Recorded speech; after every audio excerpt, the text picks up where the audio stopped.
Hey guys, so 2 videos in 2 days. Pretty exciting.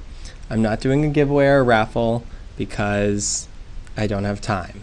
Also, as you can tell, we're doing it a new way, so you don't get to see me, which for a lot of you is really disappointing, but I hope you can survive. So today we are talking about dividing polynomials. Remember that division is how many times can we break something into smaller pieces. So if I have 8 divided by 4, I'm asking how many times can I break 8 into 4 pieces. 4 times 2 is 8, so 8 can be broken into 4 2 times. Or there are 2 groups of 4, which would equal 8. Conceptually, this is what we're looking at. Each dot represents 1. We have 2 groups of 4, which then equals 8. Remember, this is the inverse operation of division, of multiplication, so we can check our work by doing 4 times 2, which does equal 8. Inverse operations, and they are related. Recently, we've been talking about multiplying polynomials using our box method, which we love. We have a binomial, typically times another binomial, and it gives us another answer. Sometimes a binomial, sometimes a trinomial. Today we're doing the exact opposite. We are going to break this trinomial into smaller pieces. Specifically, how many times can 2x minus 7 go into 6x squared minus 3x plus 18? We're going to do this through long division. So throw back to like 3rd grade or whenever you learned this. First thing, let's make our long division symbol. Inside that, we are going to put the number that we are dividing. 6x squared minus 3x plus 18. Also, make sure you have some space. These are long problems. Outside, we are dividing by 2x minus 7. Now, we are trying to find what other binomial we could multiply this by to get this. So we know it's 2x minus 7 times another polynomial, which will equal 6x squared minus 3x plus 18. The way we can do this is first say, what number times 2x would equal 6x squared? In this case, it's 3x.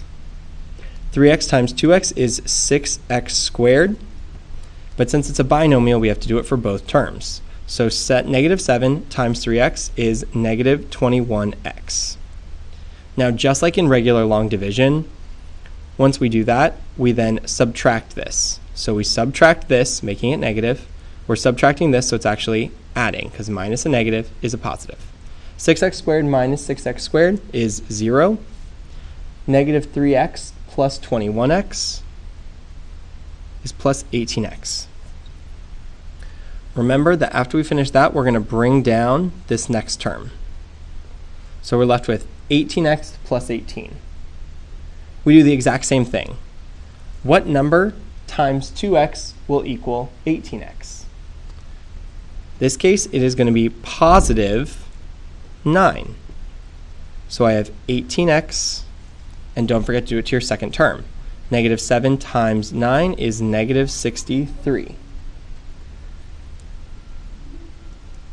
18x we're subtracting, so 18x minus 18x is going to be 0. And since we're subtracting, this actually becomes a positive. So we're going to have 63 plus 18, which is 71. Now we have a 2x and a 71. What we need to do now is actually just call this our remainder. So we have 3x plus 9, remainder 71. But with binomials, we don't just leave it as 71 or remainder 71. We're going to write this as 3x plus 9 plus, because it's a positive, so positive plus 71 divided by 2x minus 7. And that would be our final answer. Please try the next problem by yourself. It's going to be problem number 4 and 5. To solve problem 4, we are going to set up again our long division. 6x squared minus 5x minus 25. 3x plus 5. please make sure that you pause the video here and attempt this yourself. So click pause and then restart when you're done. I'm thinking what binomial multiplied by 3x plus 5 will give me this. So first I'm looking at 3x and 6x squared. What number times 3x will give me 6x squared? Well, 3 times 2 is 6, and x times x is x squared, so it must be 2x. I'm subtracting 6x squared. 5 times 2x is 10x. We're subtracting the whole thing, so it's actually going to be like a negative 6x and a negative 10. These go to 0. Negative 5 plus negative 10 is going to be negative 15x. I'm now wondering what term times 3x will give me negative 15x. It is going to be negative 5 minus 15x times that. Oops, I forgot to bring this guy down. Negative 5 times positive 5 is negative 25.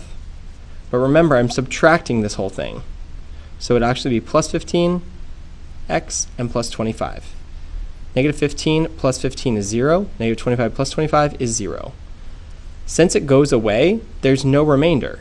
So my final answer here is 2x minus 5. If you were trying to put a remainder, it would be plus 0 over 3x plus 5, and 0 divided by anything is 0.